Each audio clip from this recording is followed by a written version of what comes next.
Hello guys, in the last class what we have discussed is about polarization and dielectrics, right? So now we will discuss slightly more mathematically. That means we'll write some formula, we'll introduce some terms. Okay, so let's see. So in the last class we shared dielectric is a material which does not have any free electrons. Okay, so if there is an electric field and if you are putting this inside the electric field, then what will happening? Then the dipole of this dielectric is are getting rearranged. They are getting reorient, and they are trying to orient themselves. That means the dipole moment is trying to orient in the direction of the electric field. Okay. So basically, we told that if you are, let's say here, so let's say there is an electric field. This is the electric field, right?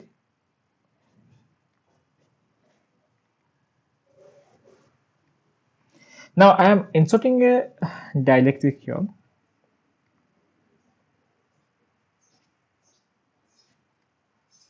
Then because of this electric field, what happening? Is all the dipole moment are getting arranged, getting reoriented.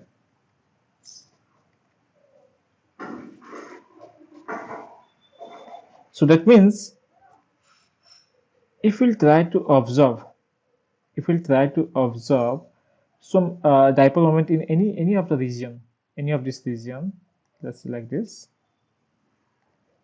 any of this region, then we will get some dipole moment, right? We will get some resultant dipole moment because maximum all the dipoles are trying to rearrange themselves in the direction of electric field, so we will get some resultant dipole moment. Okay, and the amount of dipole moment in any region, the amount of dipole moment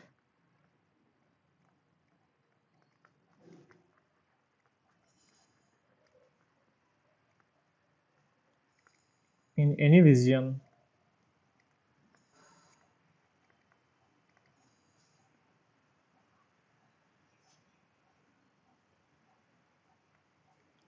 the amount of dipole moment in any region is non-zero. Okay, we can say this one. So we can define a term that is known as polarization, and the magnitude of the polarization depends upon what? It is defined as the amount of dipole moment per unit volume. Okay, so how the polarization is defined? Polarization is defined as the amount of dipole moment per unit volume. Okay, so this is polarization.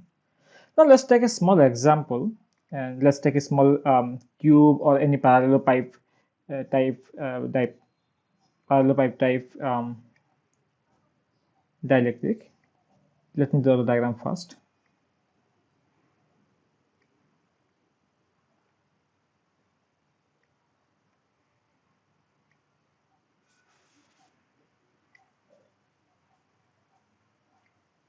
Okay, so this is dielectric, right?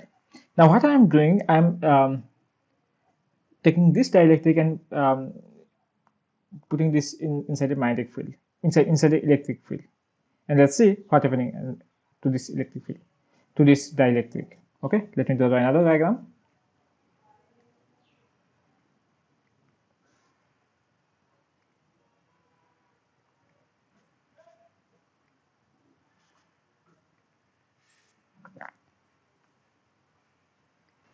Okay, so we can see now because of this rearrangement or reorientation of the dipole moments, we can see that in the inner surface, in the inner material, you can see that for every positive there is a negative like this, right? So let me show you like this. So see here, these two will get cancelled, these two will get cancelled, everything will get cancelled, and we see that at the left hand side, at the left hand side of this material, we are having a negative charge. We are having some negative charges on the surface of the left side, and on the right side of the surface we are having some positive charge. That means in total the dielectric is neutral. There is no extra charges, there is no free charges. Okay, but we can see because of the electric field the charge is getting induced, right? That means in the left side we are having some negative charge on the left side surface.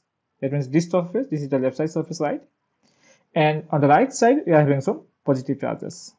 Okay, so as a whole this whole material is looking like negative charges is there in the left side, and the right hand side there is positive charges. Okay, and they are separated by a distance. How much? They are separated by distance L. Now if this is the case, then we can assume this, right? You can assume that this is behaving like some dipole, right? There is negative charge in the left side, there is a positive charge in the um, right side, and they are separated by a distance L. If that is the case, then what will be the total dipole moment? We know total dipole moment will be equal to amount of charge on the surface. It is suppose, let's say the amount of charge is Q. So amount of charge in this surface is suppose Q.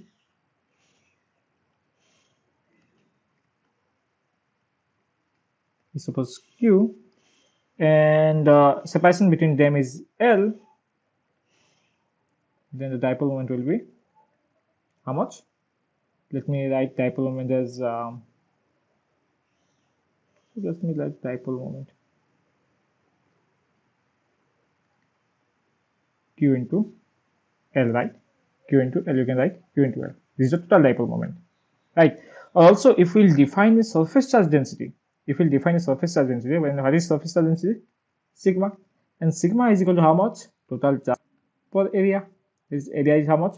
A. We have already said here. The area of this dielectric is A. So the surface charge density will be how much?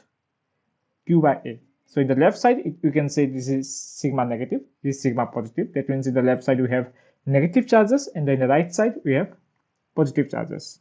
Okay, so what we'll get? The magnitude of this surface charge density is Q by A. So what will be Q?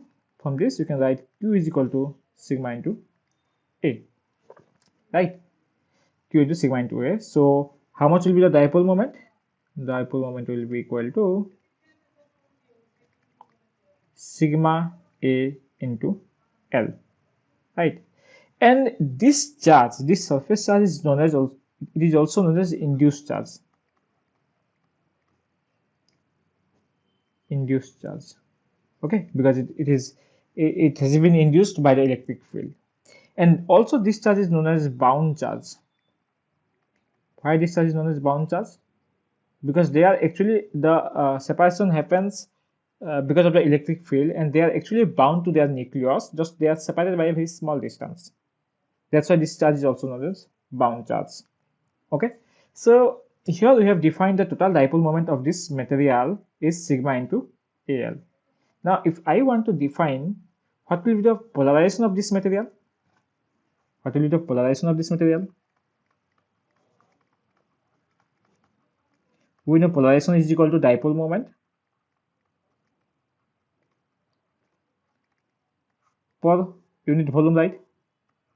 This is dipole moment per volume. So in the whole volume, how much is the dipole moment? You can see the dipole moment is sigma A L. And what will be the volume of this material? We know the area is A and the length is L. Then the volume will be how much? From this you can see the volume of this material will be equal to A into L, right?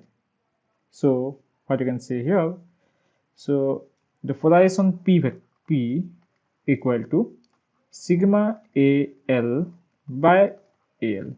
This is sigma. So we found polarization P is related to the surface charge density of the material.